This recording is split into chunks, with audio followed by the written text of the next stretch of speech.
नमस्कार।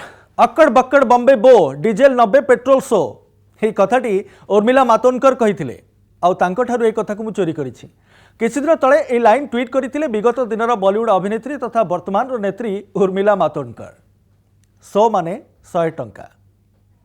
देशर केतक सहर में 100 टंका टपिगलानी पेट्रोल रेट। तबे कथा होची उर्मिला ट्विटर रे एमिति काहेकि लेखिले। स्वाभाविक कथा, सरकार थिले जहाँ भी निष्पत्ति नौछंती सबु ठीक लोकंको भलो पाई राष्ट्र निर्माण पाई। आ जदि विरोधी आसन में अछंती ताले सरकार को सबु कथारे विरोध करबा होची आपणकर प्रथम काम। किंतु उर्मिला जो कथारे विरोध करिसंती सेथिरे समस्ते एकमत हेबे, कारण तेल किणिला बेलकू एबे समस्तक पॉकेट को बाधुची। ताले प्रश्न उठुची पेट्रोल डीजेल एभली दर वृद्धि काहेकि सामना करुची।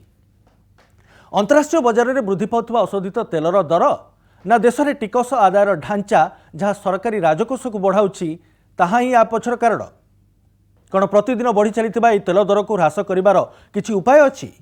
केंद्र सरकार राज्य सरकार चाहिए टिकस कमाई दर कमाई पारिबेनी?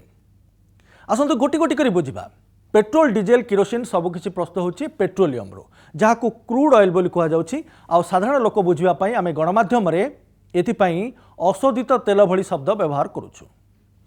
आपण जानिछंती ए पेट्रोलियम विश्वर सबु स्थान रे मिले नाही। यार सबुठारु बड़ स्रोत होछि ओपेक देश समूह बा ओपीईसी अर्थात organization of the petroleum exporting countries. तेल उत्पादन रे देश समूह रे केउ माने अछंती? Saudi Arabia, Nigeria, Kuwait, Iraq, Iran, Qatar एभली 13टी देश अछंती। तो एमानक छड़ा रूसिया, अमेरिका और कनाडा भली देश में मध्य पेट्रोलियम रो भंडार भी रही। किंतु ओपेक देश समूह तुलन में एठारे कम तेल अच्छी और सेतिपई कहा जाउछि अंतर्जातीय बजार में तेल दर को नहीं ए ओपेक देश समूहर दादागिरी चली। कारण पेट्रोलियम बा अशोधित तेल एक ग्लोबल ट्रेडेड कमोडिटी, अर्थात आपण जो माने तेल किणतु ना कहीं रेट रे बेसी किसी अंतर हो न थाए। तेलर क्वालिटी को लेकिन तेलर दर बाबद में केतक मानक केवल स्थिर रही। ए पेट्रोलियम रो पेट्रोल आउ डीजेल ही प्रस्तुत हम, किंतु यह निर्भर करे आपण देश में किभली रिफाइनरी अच्छी बा विशोधनागार रही कि आपण देश में केउ तेलर चाहिदा अधिक रही। पूर्वर कही अंतर्जातीय बजार में तेल दर को नहीं ओपेक देश समूहर दादागिरी रही। ए दादागिरी दुई प्रकार होता है। प्रथम कथा होची आमे आपण को तेल दबु नहीं किंबा जदि दबु निर्दिष्ट दर रे ही दबु, याठारु कम हेले दबु नहीं। आ द्वितीय होची दादागिरी बजार करिथाए।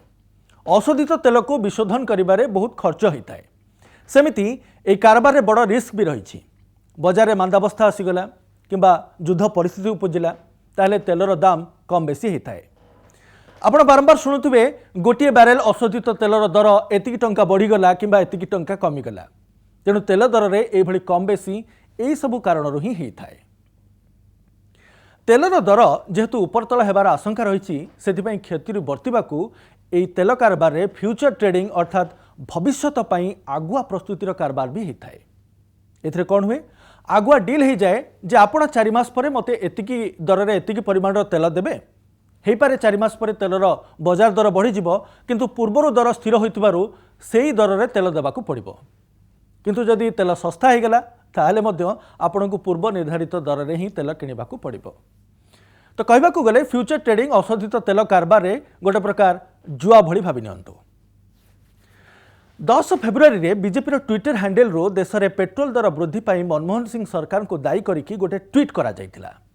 एथिरे लेखा जायतिला अर्थनीतिज्ञ मनमोहन सिंह कहितिले टंका गछरे फळे नाही, किंतु 1.3 लाख कोटी ऑयल बॉन्ड बिल पैठ न करिकी से चली गले, जहाकू एबे मोदी सरकार परिशोध करुछंती।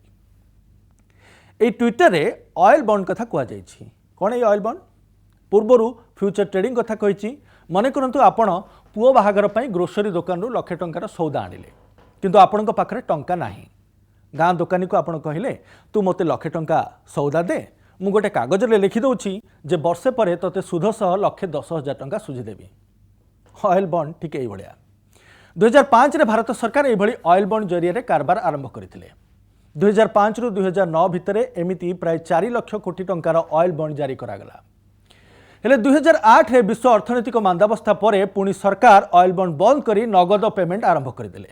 हेले 2005 रु 2009 भितरे जो ऑयल बॉन्ड जारी करा जायतिला सेगुड़िक 2022 रु 2026 भितरे मैच्योर हेबाकू जाउछि, जहाँ प्राय 1,30,000 कोटी। अर्थात मनमोहन सिंह सरकार जो ऋण कर जाइथिले ताकू एबे मोदी सरकार सुझिबार बेला आसीछि, जहाकु नै सरकार चिंतार पड़ जाइछन्ति एवं पूर्व सरकार को एथिपाई बारंबार दायी करुछन्ति। ये तो गला अंतर्जातीय बजार कथा। एबे आम देश को आसतु। भारत में तेल कारबार मुख्यतः 3टी कंपनी रही।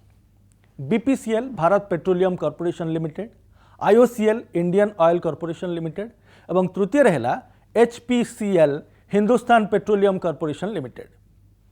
एमानक बाद रिलायंस और एसआर भली घरोई कंपनी भी बाजार में रही, हेले कारबार सिंह भाग माने बड़ भाग यही 3 सरकारी कंपनी पाखे ही अच्छी। यही कंपनी पेट्रोलियम अर्थात अशोधित तेल किणती, विशोधनागार में पेट्रोल डीजेल किरोसिन और रोषे गैस सब प्रस्तुत करती एवं यह बाजार में बिक्री करथांती। जो डीलर को तेल मिले से तार कमिशन निए एवं सरकार एथुर टिकस नहीं थांती। आम देश में पेट्रोलियम सामग्री एवं जीएसटी अधीन को आसी नाही, तेणु यह उपरे एक्साइज ड्यूटी अर्थात उत्पादन शुल्क केंद्र सरकार एवं भाट अर्थात वैल्यू एडेड टैक्स भली पुराना टिकस लगुच, जहां राज्य सरकार आदाय करछन्ती।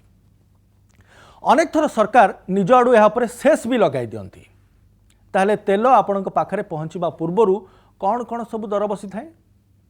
अंतर्जातीय बजार में अशोधित तेलर दर रहिला, विशोधन पई होतुबा खर्च, केंद्र सरकार बसाउतुबा टिकस, राज्य सरकार आदाय करुतुबा भाट एवं शेष में रहिला डीलर कमिशन। अलग अलग राज्य में अलग अलग भाट रही। सेमती विशोधनागार राज्यगुड़िक दूरता भिन्न भिन्न रही, तेणु राज्यगुड़िक अलग अलग दर रही। पुणी गोटे राज्य में अलग अलग जिले में भिन्न भिन्न दर रही। गोटे उदाहरण माध्यम पूरा प्रकरण को बुझा। 2020 अक्टोबर में भारत $40.7 प्रति बैरेल हिसाब से अशोधित तेल किणुला, हेले 2021 फेब्रुआरी 16 रे भारत या $62.64 किणी, अर्थात 40 रु 62 को आसीगले 54% अधिक दर रोचे।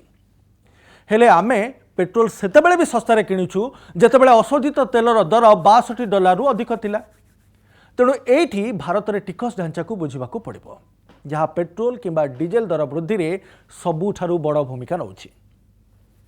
गोटे लिटर पेट्रोल उपर किए केते नउछंती? भुवनेश्वर तार दर को लेकिन मुझे हिसाब दूसरी। केंद्रीय टिकस होची केंद्रीय टिकस सहित सेस मिसिकी 32.90, राज्य सरकार भाट आकार नौछंती 20.40 एवं डीलर कमिशन रही 3.68। एथरो केंद्र सरकार को केते फायदा मिलुची?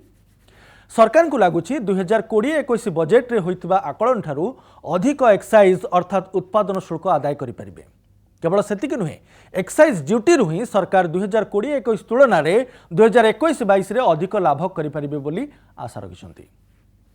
आपड़ जानते अधिकांश सामग्री उपरे केंद्रीय उत्पादन शुल्क को 2017 में जीएसटी रे मिसाई दिगला। आउ सेबेठारु केंद्रीय उत्पादन शुल्कर बड़ आय पेट्रोल डीजेल उपरु ही होई आसुछि। कोरोना काल में जितेबाला तेलर दाम कमुला सरकार केंद्रीय उत्पादन शुल्क को बढ़ई बढ़ई राजकोष भर्ती कले। आउ एहाकु एक चालाक पदक्षेप बोली कहा जाउतिला, कारण उपभोक्ता उपर अतिरिक्त बोझ नदे सरकार आय करि चलिथिले, जोंथिपई कोरोना महामारी सृष्टि करथिबा संकटर मुकाबला करा जाई पारला। किंतु जेतेबेले कोरोनार प्रभाव कमिगला सेतेबेले मध्य केंद्रीय उत्पादन शुल्क को कम करागला नाही। 10 फेब्रुआरी पेट्रोलियम मंत्री धर्मेंद्र प्रधान स्पष्ट करदेले जे पेट्रोलियम सामग्री उपरे केंद्रीय उत्पादन शुल्क को कम करा जिवो नाही। सेमिति 2021-22 बजेट घोषणा समय मध्य पेट्रोल डीजेल उपर एक्साइज ड्यूटी कम करने को अर्थमंत्री कौन संकेत देलेनी, बरं गोटे अतिरिक्त केंद्रीय सेस अणागला कृषि सेस बा जहाँ कहुच्छी agriculture infrastructure and development cess. Petrol उपर 2.5 टंका प्रति लिटर और डीजेल उपर 40 पैसा प्रति लिटर। सरकार एक्साइज किंबा भाट कम करने को चाहूना, कारण सेमाने तांको वित्तीय नियंट कम करने को चाहते। भारत सरकार वित्तीय नियंट को जीडीपी 3% पाखापाखि रखा चाहते। फल पेट्रोल डीजेल केवल निजर नुहे अन्य समस्त सामग्रीर दर वृद्धिर कारण पलटि जाउछि। महंगा दर बढ़िले कौन हम? सरकार कौन करेंगे? मुद्रास्फीति को नियंत्रण करेंगे ना वित्तीय नियंट को कम करने को चेष्टा करेंगे?